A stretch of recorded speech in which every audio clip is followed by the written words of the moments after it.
नमस्कार दोस्तों, एक बार फिर आप सभी का स्वागत है इस लेटेस्ट न्यू वीडियो में। दोस्तों, इस वीडियो हम डिस्कस करने वाले हैं, जैसे कि आपको पता है, सामान्य ज्ञान जो लूसेंट वाली बुक है और उसका भी टॉपिक रहेगा इसमें भारतीय संविधान।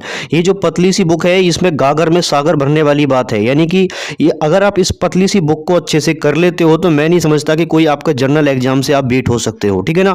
बहुत ही अच्छी बुक है ये प्राइमरी बुक है। आप किसी भी एग्जाम में जिसमें भी जीके का पोर्शन होता है, अगर उसके लिए आप इसको कंप्लीट कर लेते हो तो 100% आप एग्जाम निकाल लोगे। ठीक है। और पढ़ेंगे कैसे, मैं थोड़ा सा, जैसे अब ये इस टॉपिक को पढ़ने वाले हैं, भारतीय संविधान। भारतीय संविधान बनने से पहले जो पीछे का जो बैकग्राउंड में है उसकी हिस्ट्री इस वीडियो में हम डिस्कस करने वाले हैं। वीडियो का पार्ट 1 है। ठीक है। और हमने इस वीडियो को जो टारगेट रखा है 150 लाइक का रखा है। ठीक है। अगर 150 लाइक आते हैं तो कहने का मतलब ये है कि अगर आप इस वीडियो का अच्छा सा रेस्पॉन्स देते हैं तो हम पूरी जो है लूसेंट बुक भी कराने की कोशिश करेंगे। ठीक है। तो वीडियो का पार्ट 1 है। मैं पहले इस बुक के बारे में बता देता हूं कि ये बुक हमें क्यों करनी चाहिए। ठीक है। यहां पर आएंगे, यहां पर देखिए, ये जो बुक का पहला ही पेज है, यहाँ पर देखेंगे, ये बुक का पहला ही पेज है। आप यहाँ पर देख सकते हो कि एनसीईआरटी के नवीनतम पाठ्यक्रम पर आधारित है लूसेंट वाला बुक ये। ठीक है। और ये हर साल अपडेट होती है। कहने का मतलब है, अगर आपके पास पुरानी है तो आप अगर नहीं ले लेते हो तो उसमें जो मैक्सिमम क्वेश्चंस प्रीवियस ईयर में अपडेटेड हुए हैं वो ये बुक अपडेटेड करके बना दी जाती है। ठीक है। मैं इसका प्रमोशन नहीं कर रहा हूँ, अच्छी बुक है इसलिए मैं आपको बता रहा हूँ। ठीक है। तो संघ लोक सेवा आयोग, राज्य लोक सेवा आयोग, कर्मचारी चयन आयोग, रेलवे भर्ती बोर्ड द्वारा आयोजित समस्त प्रतियोगी परीक्षा, नेतरहाट राष्ट्रीय मिलिट्री कॉलेज, रामकृष्ण मिशन, राष्ट्रीय ग्रामीण छात्रवृत्ति, राष्ट्रीय प्रतिभा खोज एवं अन्य प्रतियोगी परीक्षाओं के लिए बहुत ही इंपॉर्टेंट बुक है। ठीक है। तो मैं बताऊंगा, और जितने भी प्रीवियस ईयर में क्वेश्चंस बन रहे हैं उनके बारे में भी मैं आपको डिस्कस करते चलाऊंगा, क्योंकि वो क्वेश्चन हमने पहले से ही हाईलाइट कर रखे हैं। चलिए हम वीडियो को शुरू करते हैं। अगर आप हमारे चैनल पर नए हो तो प्लीज़ अपना सपोर्ट ये जरूर करें, हमारे चैनल को सब्सक्राइब कर लें, जिससे हमें बहुत अच्छा सा मोटिवेशन मिलता है। ठीक है। चलिए हम वीडियो को शुरू करते हैं। संविधान। ठीक है। भारतीय संविधान का जो स्ट्रक्चर है इसको समझने से पहले आपको थोड़ा सा इसका जो इतिहास है उसको पहले आपको थोड़ा समझना पड़ेगा। ठीक है। चलिए हम पहले इसके जो इतिहास है उसको देख लेते हैं कि विकास का संक्षिप्त इतिहास। 1757 ईस्वी की प्लासी की लड़ाई, 1764 ईस्वी के बक्सर के युद्ध को अंग्रेजों द्वारा जीत लिए जाने के बाद बंगाल पर ब्रिटिश ईस्ट इंडिया कंपनी ने शासन का शिकंजा कसा। ठीक है। तो ये 2 युद्ध हुए थे। अब मैं आपको बता दूं बंगाल पर ही क्यों। देखिए, बंगाल जो है मुगल शासन का एक बहुत ही उपजाऊ प्रांत था। ठीक है। और कहने का मतलब ये है कि ब्रिटिश में जो आयात होता था एशिया से, उसमें 60% प्रोडक्ट जो होते थे बंगाल के ही होते थे, बंगाल प्रांत के ही होते थे। ठीक है। इसलिए अंग्रेजों ने इसको ज़्यादा लाइक किया था। ठीक है। सबसे पहले यहीं पर शासन करना स्टार्ट किया था। इसी शासन को अपने अनुकूल बनाए रखने के लिए उन्होंने समय समय पर कई एक्ट पारित किए और जो संविधान की विकास की सीढ़ी बनी, यानी कि संविधान का जो विकास हुआ था वो उसकी क्या है, सीढ़ी बनी।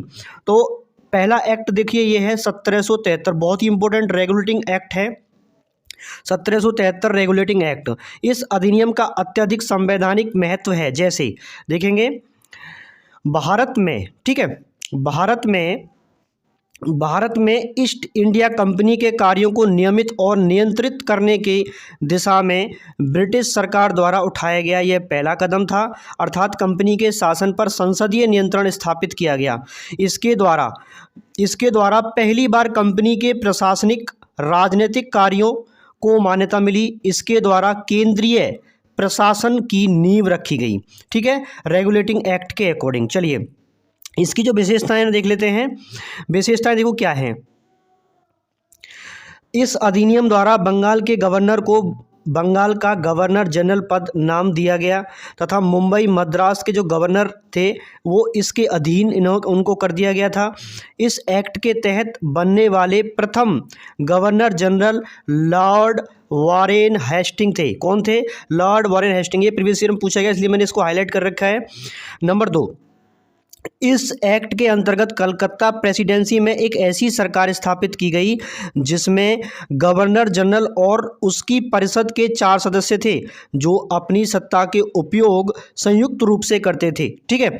नंबर 3, इस अधिनियम के अंतर्गत कलकत्ता में 1774 ईस्वी में एक उच्चतम न्यायालय की स्थापना की गई। बहुत इंपॉर्टेंट है, पहला उच्चतम न्यायालय कलकत्ता में 1774 ईस्वी में इसकी स्थापना हुई, जिसमें एक मुख्य न्यायाधीश और 3 अन्य न्यायाधीश इनके साथ साथ जो है और 3 न्यायाधीश बनाए गए थे। ठीक है, तो नेक्स्ट देख लेते हैं। देखिए, अब मैं आपको बता दूं थोड़ा सा कि 3 तो न्यायाधीश थे, अब 3 जो थे इनके जो है मतलब 3 अन्य न्यायाधीश थे। एक मुख्य न्यायाधीश के अलावा सर एलिजाह इम्पे थे जो मुख्य न्यायाधीश थे, उनके अलावा 3 अन्य न्यायाधीश कौन कौन से थे? चैम्बर्स, लेमेस्टर और हाइड। ठीक है, इसके तहत कंपनी के कर्मचारियों को निजी व्यापार करने और भारतीय लोगों से उपहार रिश्वत लेना जो है प्रतिबंध कर दिया गया था इस रेगुलेटिंग एक्ट के अकॉर्डिंग। ठीक है, रेगुलेटिंग एक्ट 1773 के अकॉर्डिंग जो है भारतीय लोगों से उपहार और रिश्वत लेना प्रतिबंधित कर दिया था।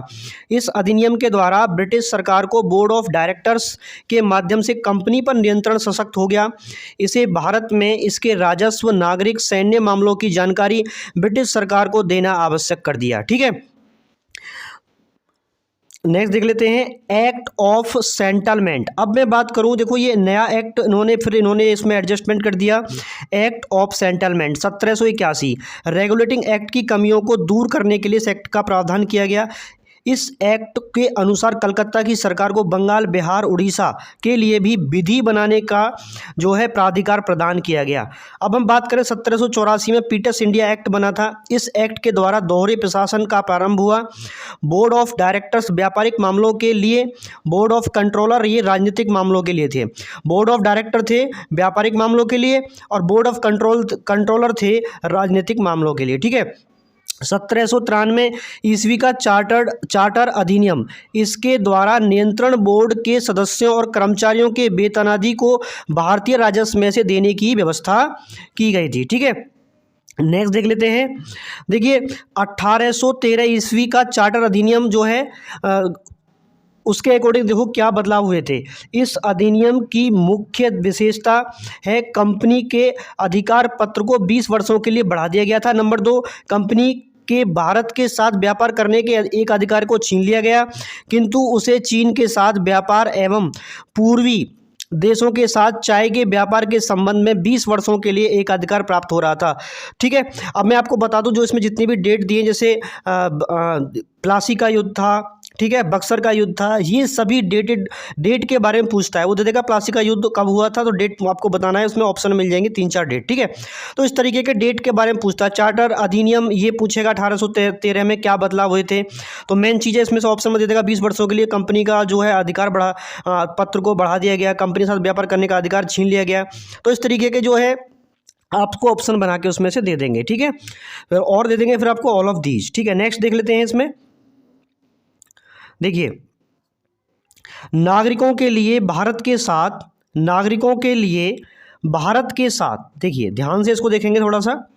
नागरिकों के लिए भारत के साथ व्यापार खोल दिया गया। अब बात करें हम 1813 ईस्वी से पहले ईसाई पादरियों को भारत में आने की आज्ञा नहीं थी, परंतु 1813 ईस्वी के अधिनियम द्वारा ईसाई पादरियों को आज्ञा प्राप्त होने लगी, यानी कि भारत वो आ सकते थे। ठीक है, अब हम बात करें 1833 ईस्वी का चार्टर अधिनियम। इस अधिनियम की मुख्य विशेषता है नंबर 1, इसके द्वारा कंपनी के व्यापारिक पूर्णतः समाप्त कर दिए गए थे व्यापार।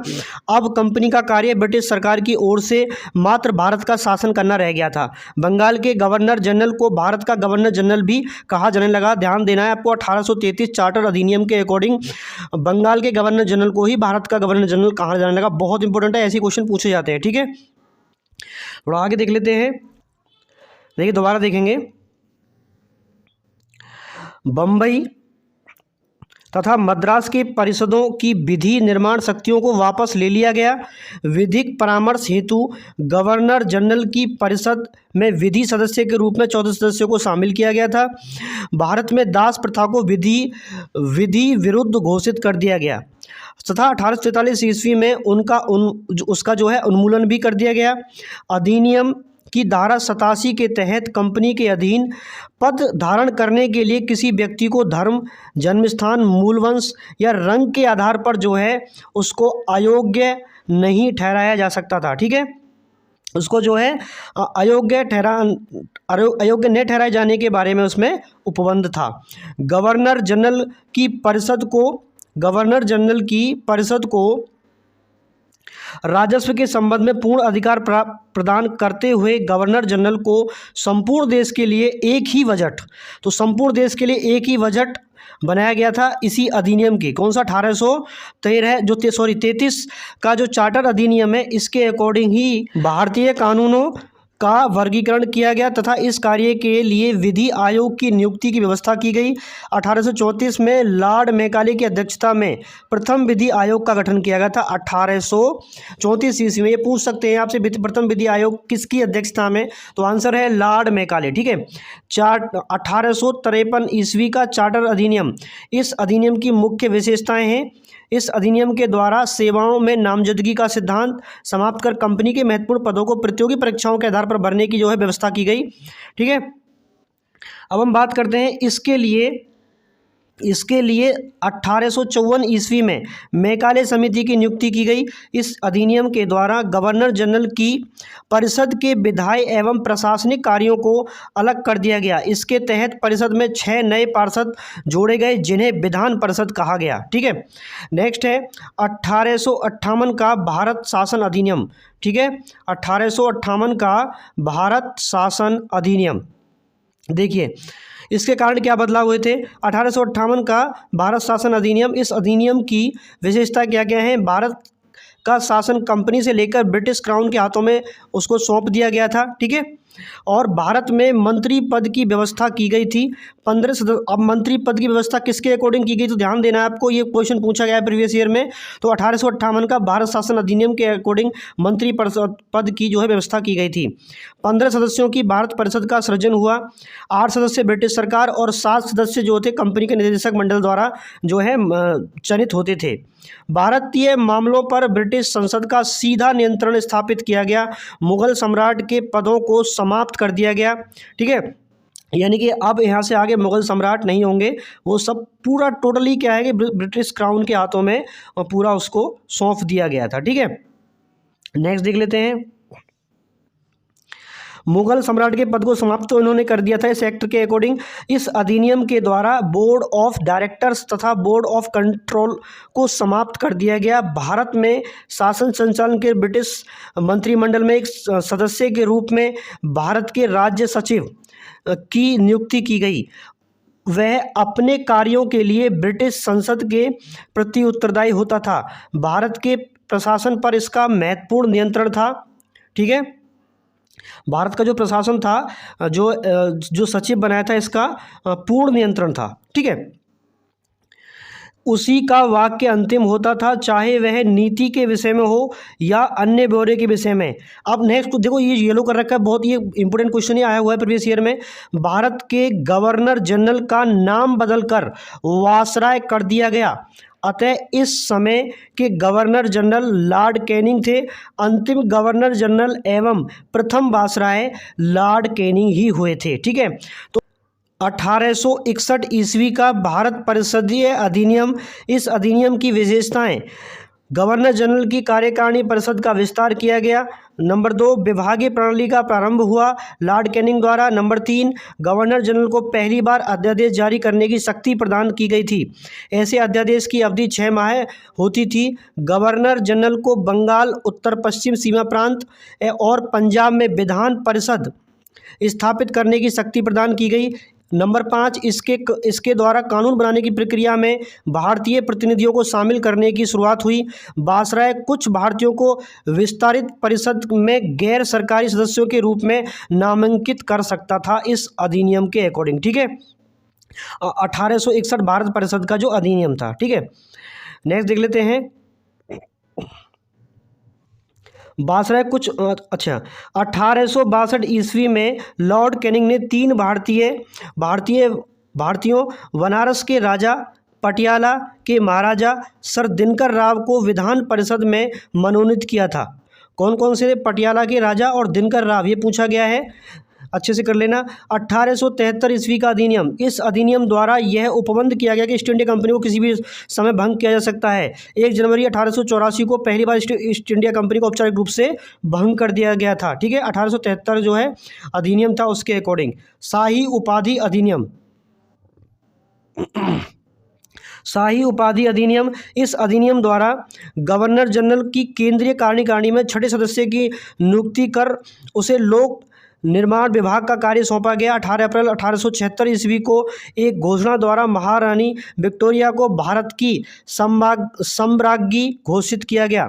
1892 ईस्वी का भारत परिषद अधिनियम, इस अधिनियम की मुख्य विशेषता कौन कौन सी हैं? अप्रत्यक्ष चुनाव प्रणाली की शुरुआत जो हुई थी 1892 का ईस्वी का जो भारत परिषद अधिनियम था इसी के आधार पर हुई थी। ठीक है, नेक्स्ट देख लेते हैं। इसके द्वारा राजस्व एवं व्यय अथवा बजट पर बहस करने तथा कार्यकारिणी से प्रश्न पूछने की शक्ति दी गई। 1909 बहुत ही इंपॉर्टेंट है ये भारत परिषद अधिनियम, इसे मार्ले मिंटो सुधार भी कहा जाता था। ये पूछा गया है इसलिए इंपॉर्टेंट यहाँ पे लगा हुआ है। 1909 ईस्वी का भारत परिषद अधिनियम मार्ले मिंटो सुधार, पहली बार मुस्लिम समुदाय के लिए पृथक प्रतिनिधित्व का उपबंध किया गया था। ये पूछ सकते हैं। तो अधिनियम था 1909 ईस्वी का भारत परिषद अधिनियम। इसके अंतर्गत मुस्लिम सदस्यों का चुनाव मुस्लिम मतदाता ही कर सकते थे। भारत सरकार अधिनियम के तहत पहली बार विधायिका में कुछ निर्वाचित प्रतिनिधित्व की मंजूरी इसके अकॉर्डिंग मिली थी। इस प्रकार इस अधिनियम ने सांप्रदायिकता को वैधानिकता प्रदान की और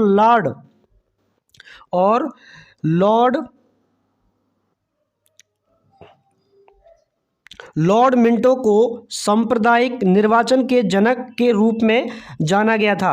लॉर्ड मिंटो को सांप्रदायिक निर्वाचन के जनक के रूप में जाना गया था। भारतीयों को भारत सचिव, गवर्नर जनरल की कार्यकारिणी परिषदों की नियुक्ति की गई। केंद्रीय और प्रांतीय विधान परिषदों को पहली बार बजट पर वाद विवाद करने, सार्वजनिक हित के विषयों पर प्रस्ताव पेश करने, पूरक प्रश्न पूछने, मत देने का अधिकार मिला। प्रांतीय विधान परिषदों की संख्या में वृद्धि की गई। प्रत्येक प्रसाद सिन्हा वासराय की कार्यपालिका परिषद में के प्रथम भारतीय सदस्य थे। कौन? सत्येंद्र प्रसाद सिन्हा वासराय की कार्यपालिका परिषद के प्रथम भारतीय सदस्य बने। उन्हें विधि सदस्य बनाया गया था।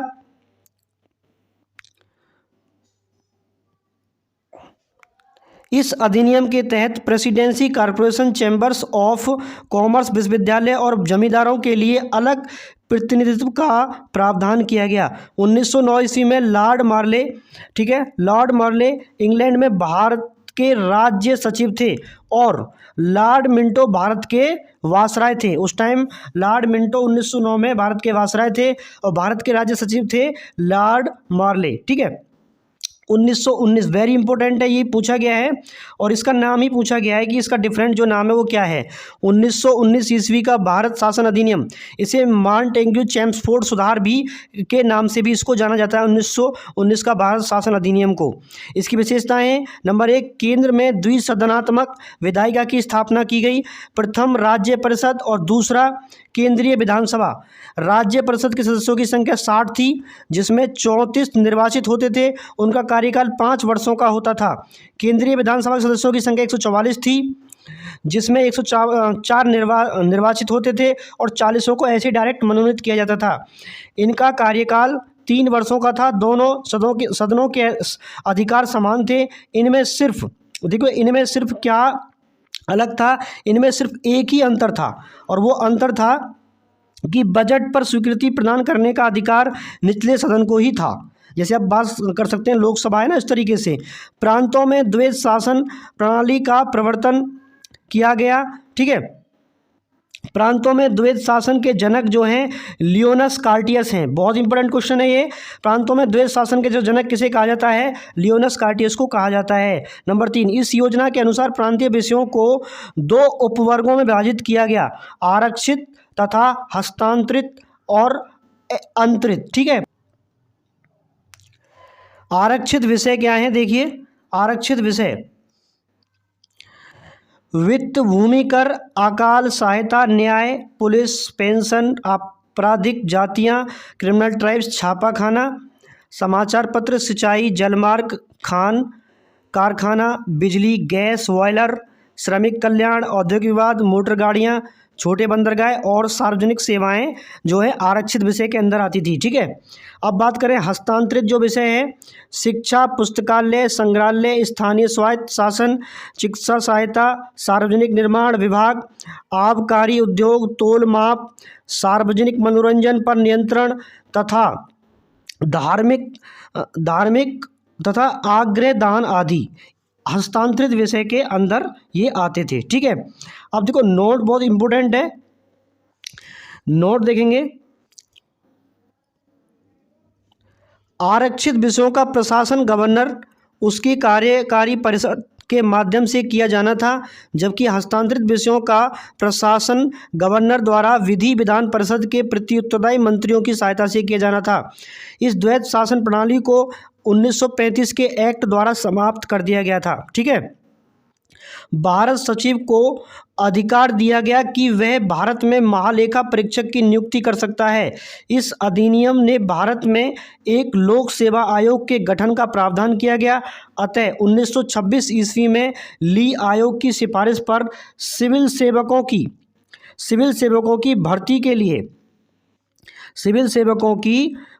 के लिए केंद्रीय लोक सेवा आयोग का गठन किया गया। इस अधिनियम के अनुसार वायसराय की कार्यकारी परिषद में 6 सदस्यों में से कमांडर इन चीफ को छोड़कर 3 सदस्यों का भारतीय होना आवश्यक था। इसने सांप्रदायिक आधार पर सिखों, भारतीय ईसाइयों, आंग्ल भारतीयों, देखो आंग्ल भारतीय क्या होते हैं, जो मतलब आज़ादी के समय से अंग्रेज उससे पहले भी भारत में रह रहे थे, आज़ादी के बाद में भी भारत में ही रह रहे हैं और उनको भारत की सदस्यता मिल गई, उनको आंग्ल भारतीय कहते हैं। ठीक है, यूरोपियों के लिए भी पृथक निर्वाचन के सिद्धांत को विस्तारित कर दिया गया।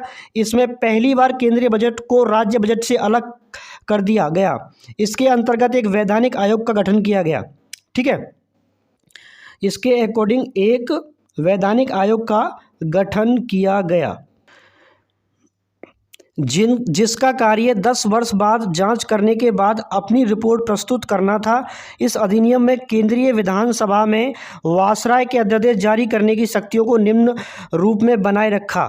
तो अब को कौन कौन सी है, एक कुछ विषयों से संबंधित विधेयकों को विचारार्थ प्रस्तुत करने के लिए पूर्व अनुमति आवश्यक थी। बी, उसे भारतीय विधानसभा द्वारा पारित किसी विधेयक को वीटो करने या सम्राट के विचार के लिए आरक्षित करने की शक्ति थी। सी, उसे यह शक्ति थी कि विधान मंडल द्वारा मंजूर किए गए पारित न किए गए किसी विधेयक का अनुदान को प्रमाणित जो है करे तो प्रमाणित कर दे।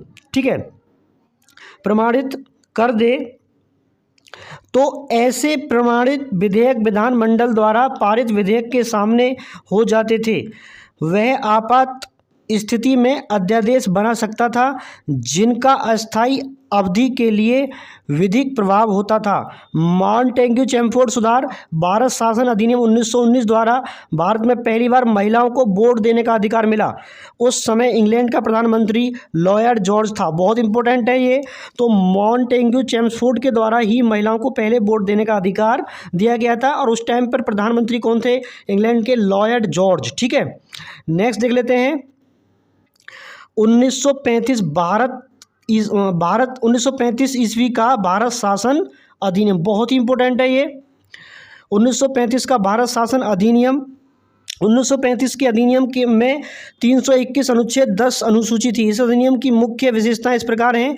अखिल भारतीय संघ, यह संघ 11 ब्रिटिश प्रांतों, 6 चीफ कमिश्नर के क्षेत्रों और उन देशी रियासतों से मिलकर बना था जो स्वेच्छा से संघ में सम्मिलित हो। प्रांत के लिए संघ में सम्मिलित होना अनिवार्य था, किंतु देशी रियासतों के लिए यह ऐच्छिक था। देशी रियासतें संघ में सम्मिलित नहीं हुई और प्रस्तावित संघ की स्थापना संबंधी घोषणा पत्र जारी करने का अवसर ही नहीं आया। नंबर 2, प्रांतीय इस अधिनियम के द्वारा प्रांतों में द्वैध शासन व्यवस्था का अंत कर उन्हें एक स्वतंत्र स्वशासित संवैधानिक आधार प्रदान किया गया।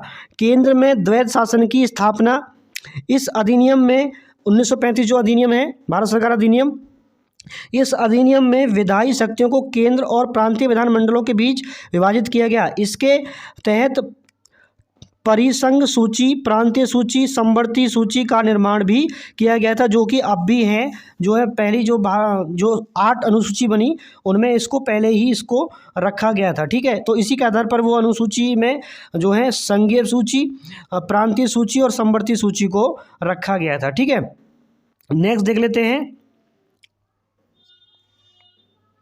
परिसंघ सूची। देखो क्या होती है उसमें, उस टाइम की जो परिसंघ सूची थी उसमें क्या क्या था देख लेते हैं। परिसंघ सूची के विषय पर परिसंघ विधानमंडल को विधान बनाने की अनन्य शक्ति थी। इस सूची में विदेशी कार्य, करेंसी और मुद्रा, नौसेना, सेना, वायुसेना, जनगणना जैसे विषय थे। और प्रांतीय सूची में के विषय प्रांतीय विधानमंडलों की अनन्य अधिकारिता थी, यानी इस सूची में वर्णित विषयों पर प्रांतीय विधानमंडल को कानून बनाने का अधिकार था। प्रांतीय सूची के विषय में कुछ देखो, पुलिस, प्रांतीय लोक सेवा और शिक्षा जो थी प्रांतीय सूची में ही थी। अब बात करें समवर्ती सूची क्या थी उस टाइम की। समवर्ती सूची के विषय में परिसंघ, प्रांतीय विधानमंडल दोनों विधान बनाने के लिए सक्षम थे। समवर्ती सूची के विषय में कुछ समवर्ती सूची के कुछ विषय थे, जैसे दंड विधि प्रक्रिया, सिविल प्रक्रिया, विवाह और विवाह विच्छेद जो होता है आदि। ठीक है, ऊपर उल्लेखित उपबंधों के अधीन रहते हुए किसी भी विधानमंडल को दूसरे की शक्तियों का अतिक्रमण करने का अधिकार नहीं था, लेकिन वायसराय द्वारा, ठीक है, लेकिन वायसराय द्वारा आपात की उद्घोषणा किए जाने पर, ठीक है, परिसंघ विधानमंडल को प्रांतीय सूची के विषय में विधान बनाने की शक्ति थी। 2 प्रांतीय विधानमंडलों की अनुरोध पर भी परिसंघ विधानमंडल प्रांतीय विधानमंडल के विषय में विधान बना सकती थी। समवर्ती सूची के विषय पर परिसंघ विधि प्रांत विधि पर अभिभावी होती थी। इस अधिनियम में अविशिष्ट विधायी शक्ति वायसराय को दी गई थी। संघीय न्यायालय की व्यवस्था, इसका अधिकार क्षेत्र प्रांतों तथा रियासतों तक विस्तृत था। इस न्यायालय में एक मुख्य न्यायाधीश तथा 2 अन्य न्यायाधीशों की व्यवस्था की गई थी। ठीक है, न्यायालय से संबंधित अंतिम शक्ति प्रिवी कौंसिल लंदन को प्राप्त थी। ब्रिटिश संसद की सर्वोच्चता, इस अधिनियम में किसी भी प्रकार के परिवर्तन का अधिकार ब्रिटिश संसद के पास था। प्रांतीय विधानमंडल संघीय व्यवस्थापिका, इसमें किसी भी प्रकार का परिवर्तन नहीं कर सकते। परिषद का अंत, इस अधिनियम के द्वारा भारत परिषद का जो है अंत कर दिया गया था। ठीक है, सांप्रदायिक निर्वाचन पद्धति का विस्तार, सांप्रदायिक निर्वाचन पद्धति का विस्तार, संघीय तथा प्रांतीय व्यवस्थापिकाओं में विभिन्न संप्रदायों को प्रतिनिधित्व कर देने के लिए सांप्रदायिक निर्वाचन पद्धति को जारी रखा गया और उसका विस्तार दलित जातियों, महिलाओं और मजदूर वर्गों तक किया गया था। इस अधिनियम में प्रस्तावना का अभाव था, यानी कि प्रस्तावना नहीं थी जिस तरीके से अब प्रस्तावना है। ठीक है, इसके द्वारा वर्मा को भारत से अलग कर दिया गया था 1935 अधिनियम के आधार पर। यह पूछा गया कई बार क्वेश्चन। अदन को इंग्लैंड के औपनिवेशिक कार्यालय के अधीन कर दिया गया और बरार को मध्य प्रांत में शामिल कर लिया गया। इसके अंतर्गत देश की मुद्रा साख नियंत्रण के लिए भारतीय रिजर्व बैंक की स्थापना भी 1935 भारत सरकार अधिनियम के आधार पर ही भारतीय रिजर्व बैंक की स्थापना की गई थी। ठीक है,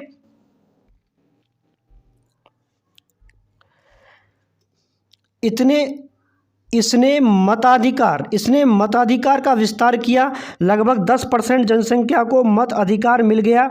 1947 ईस्वी का भारतीय स्वतंत्रता अधिनियम, ब्रिटिश संसद में 4 जुलाई 1947 को भारतीय स्वतंत्रता अधिनियम प्रस्तावित किया गया। जुलाई 18 जुलाई 1947 ईस्वी को स्वीकृत हो गया। इस अधिनियम में 20 धाराएं थीं। इस अधिनियम के प्रमुख प्रावधान निम्न है। नंबर 1, 2 अधिराज्यों की स्थापना।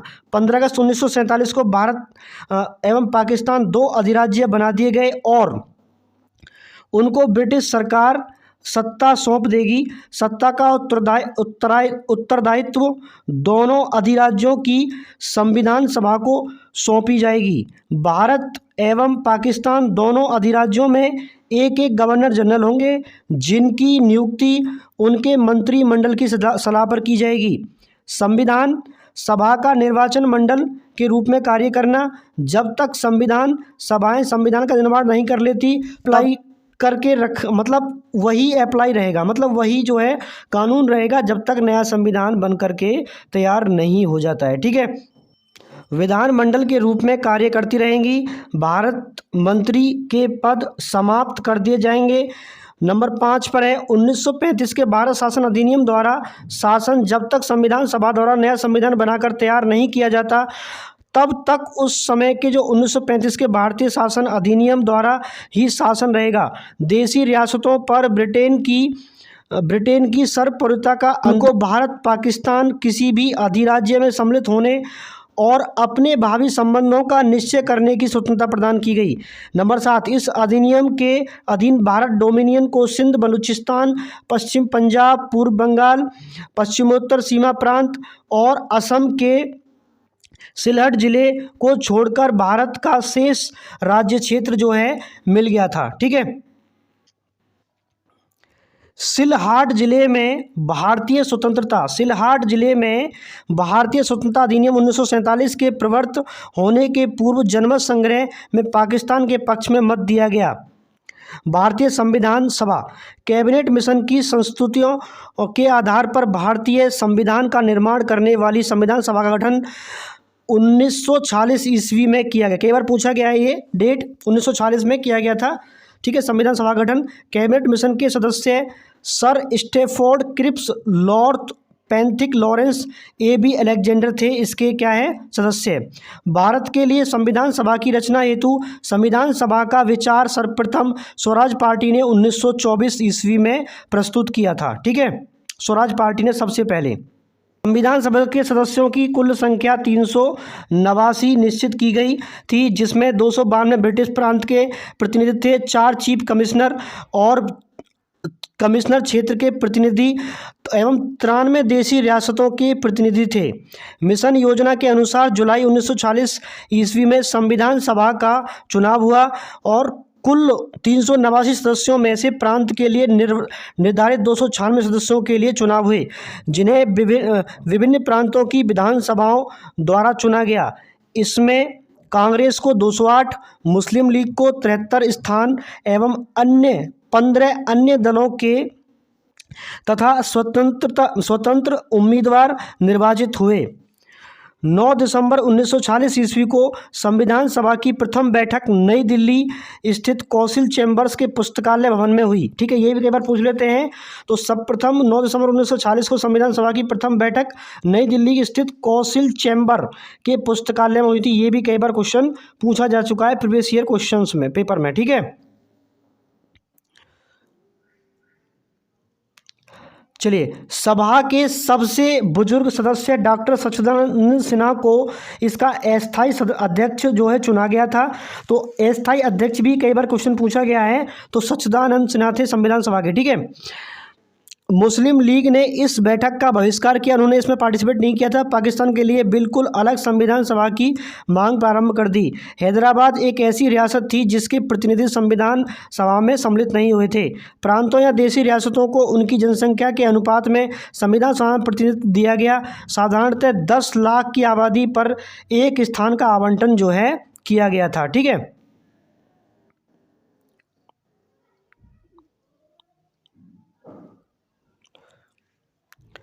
प्रांतों का प्रतिनिधित्व मुख्यतः 3 प्रमुख समुदायों की जनसंख्या के आधार पर विभाजित किया गया था। ये समुदाय थे मुस्लिम, सिख एवं साधारण। ठीक है। अब यहाँ पर देखो बहुत इंपॉर्टेंट टेबल है, ये कई बार देखो प्रीवियस ईयर में पूछा भी गया है। ठीक है। प्रीवियस ईयर में ये क्वेश्चंस जो है पूछे भी गए हैं, इसमें से किसी न किसी एग्जाम में ये पूछे जाते रहे हैं। देखिए, संविधान सभा की प्रमुख समितियां और उनके अध्यक्ष।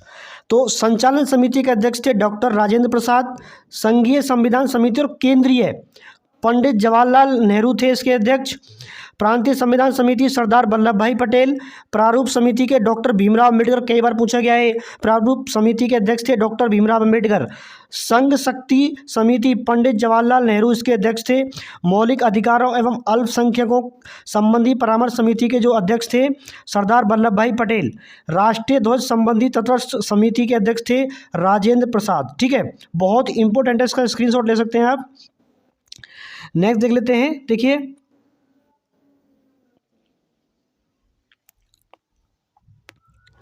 मौलिक अधिकारों एवं अल्पसंख्यकों संबंधी परामर्श समिति को दो समितियां इसके लिए उप समितियां बनाई गई थी।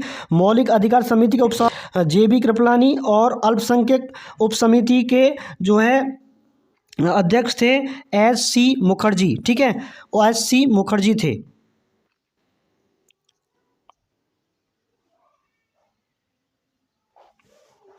संविधान सभा में ब्रिटिश प्रांतों के 296 प्रतिनिधियों का विभाजन संप्रदाय के आधार पर किया गया। 213 जो है सामान्य संप्रदाय के थे और 79 मुसलमान संप्रदाय के थे, 4 सिख थे। संविधान सभा के सदस्यों में अनुसूचित जनजाति के सदस्यों की संख्या 33 थी। ये भी कई बार पूछ लेता है क्वेश्चन, कितनी अनुसूचित जनजाति के सदस्यों की संख्या कितनी थी? 33 थी। संविधान सभा में प्रथम जो महिला सदस्यों की संख्या थी वो 15 थी। कितनी थी? 15।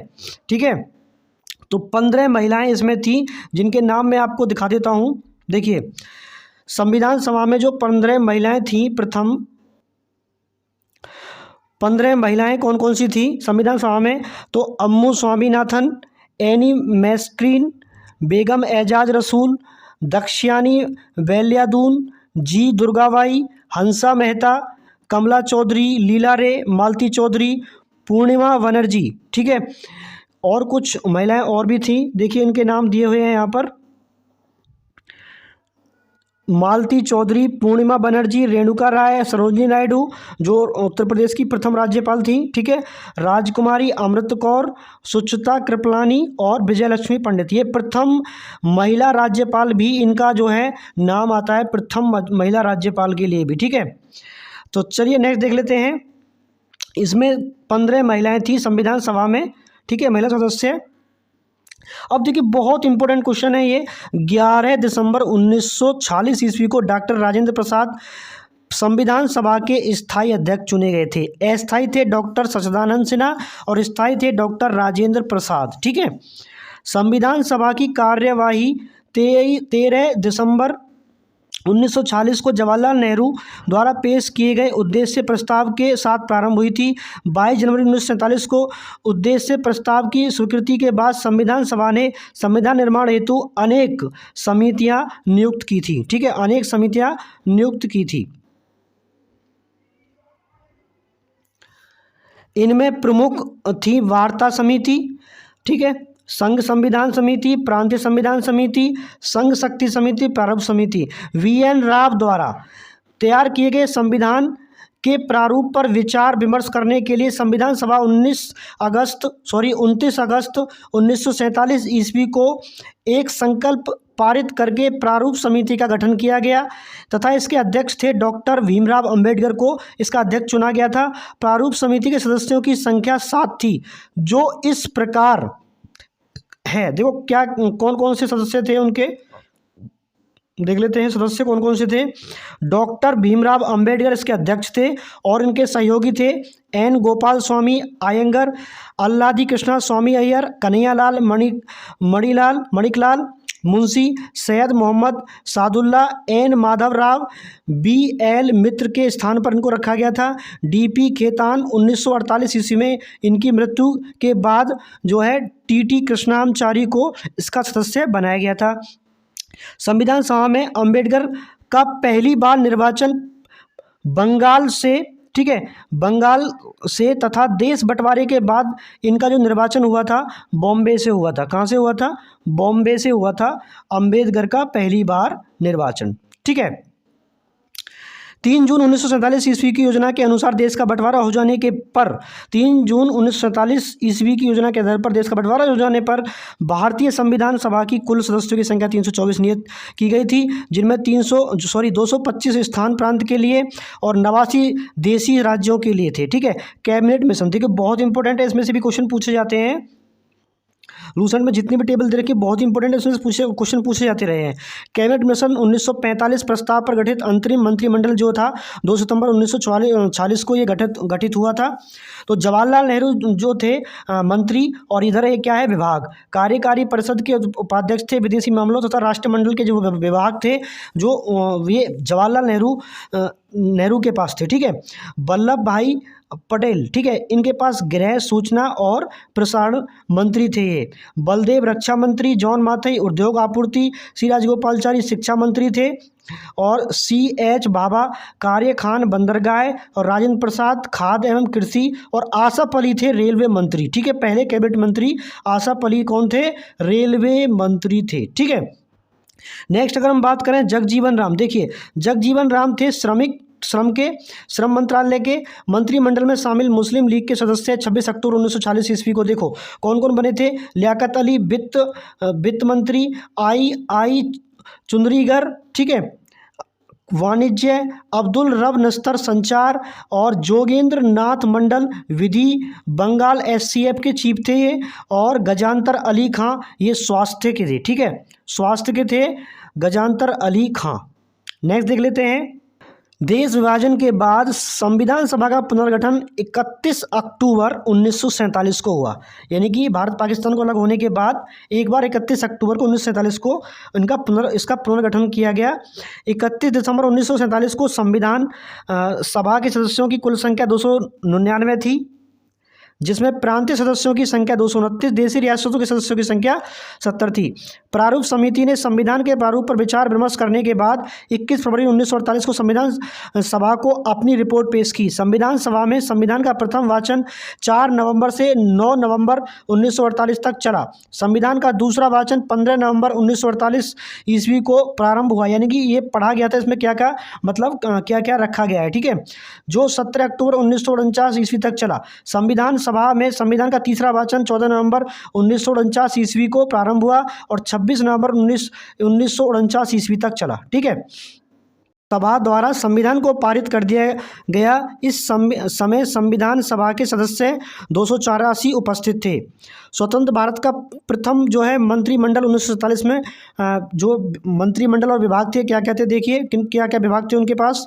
जवाहरलाल नेहरू के पास प्रधानमंत्री तो थे ही, ये राष्ट्रमंडल विदेशी मामले और वैज्ञानिक शोध के विभाग भी इनके पास ही थे।